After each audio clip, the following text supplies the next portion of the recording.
Hello sa inyo! Alam nyo, may mga sinaunang konsepto na parang pamilyar na sa atin, di ba? Pero paano kung yung pagkakaintindi natin sa mga ito ay medyo mababaw lang o baka nga mali pa? Ngayon, susubukan nating silipin yung mas malalim na kahulugan sa likod ng mga ideyang akala natin ay kabisado na natin. Okay, simulan natin sa dalawang halimbawa. Una, alkemia.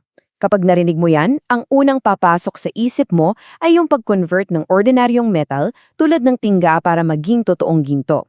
Tapos, pangalawa, yung sikat na babae ng Kawikaan 31. Madalas, tinitingnan siya bilang isang listahan ng mga katangian para sa isang perfect wife. Ganyan yung karaniwang pagkakakilala natin sa kanila, di ba? Pero, dito na papasok yung malaking tanong natin. Paano kung yung literal na pag-unawang yan ay parang pabalat lang pala, na may mas malalim at mas makabuluhang katotohanan na nagtatago sa ilalim? Paano kung hindi pala talaga tungkol sa pera o sa pagiging perpektong asawa ang punto ng mga ito? Sige, buksan natin yan. At umpisahan natin sa mahiwagang mundo ng alkimya. Kasi sa pinaka-core niya, ang alkemya ay hindi lang tungkol sa chemistry. Ito ay tungkol sa transformation, isang malalim at radical na pagbabago. Ang goal ay hindi lang basta baguhin ang isang bagay, kundi dalhin ito sa pinaka-perfecto, pinakadalisay na version nito. At dito nag-iiba ang lahat. Kasi pala, yung buong proseso, metaphor lang yan. Ang totoong proyekto ng alkemya ay yung mismong sarili. Yung tingga o yung base metal, yun pala ay sumisimbolo sa ating sarili. Yung magaspang, yung imperfect na pagkatao natin. At yung ginto, yun yung ating highest potential. Yung ating pinaka-pure, pinaka-realized na self. So walinaw na hindi ito isang get-rich-quick scheme, no? Ito ay isang panghabang buhay na proseso. Tinawag pa nga nila itong the great work o ang dakilang gawa dahil kailangan ng buong dedikasyon para i-refine yung bawat aspekto ng pagkatao mo, physical, mental at spiritual. Dito mo talaga makikita na yung hinahanap nila ay hindi lang isang physical object. Yung Philosopher's Stone, simbolo yan ng kaburuan, ng walang hanggang liwanag, ng healing. Isang bagay na sobrang mystical at all-encompassing. Okay, so hawakan natin yung ideya na yan, yung paghahanap ng simbolikong kahulugan. At ngayon, subukan nating ilapat yung parehong lente sa isang sikat na sipi mula sa Biblia. Ito yung common take, di ba? Yung Proverbs 31 woman ay parang isang napakataas na standard, isang halos imposibleng checklist ng mga dapat gawin para maging isang mabuting babae o asawa. Pero tulad ng sa alkemiya, paano kung hindi yan ang punto? Kung hindi pala siya isang listahan ng mga dapat gawin, ano siya? At heto na yung mind-blowing na interpretation. Hindi pala siya literal na tao. Ang totoo niyan, siya ay isang personification. Siya mismo si wisdom o karunungan na binigyan ng anyong tao. Siya yung culmination ng buong aklat ng kawikaan, siya yung larawan ng kung anong itsura ng karunungan kapag isinasabuhay na ito. So, ang punto dito, hindi yung literal na pagbili ng lupa o paggawa ng damit. Ang importante, ano yung virtue sa likod nun?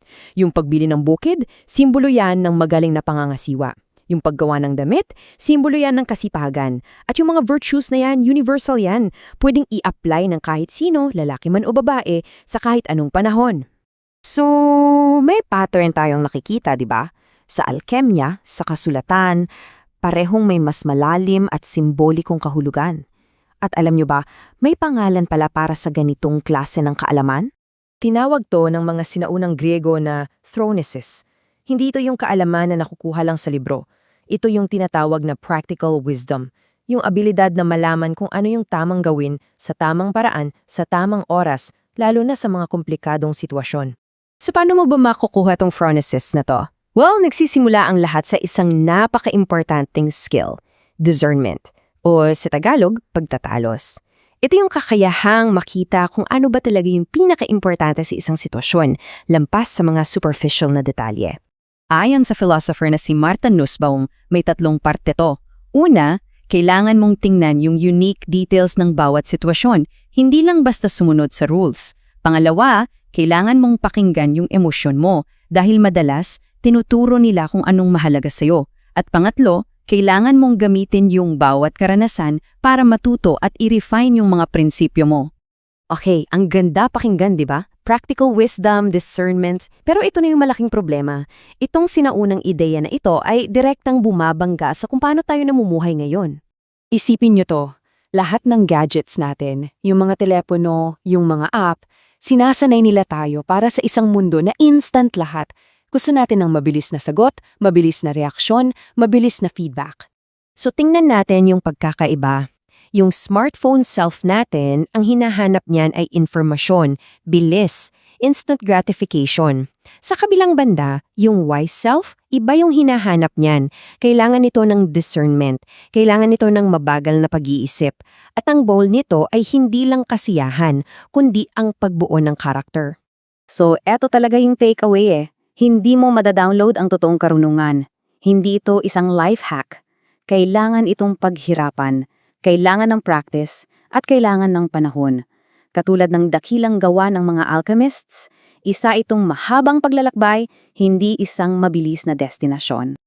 Kaya yun ang iiwan kong tanong para sa inyo. Sa gitna ng lahat ng ingay at pagmamadali ng mundo natin ngayon, paano tayo gagawa ng espasyo para sa mabagal, mahirap, pero napakahalagang gawain ng pagpanday sa ating sariling karunungan?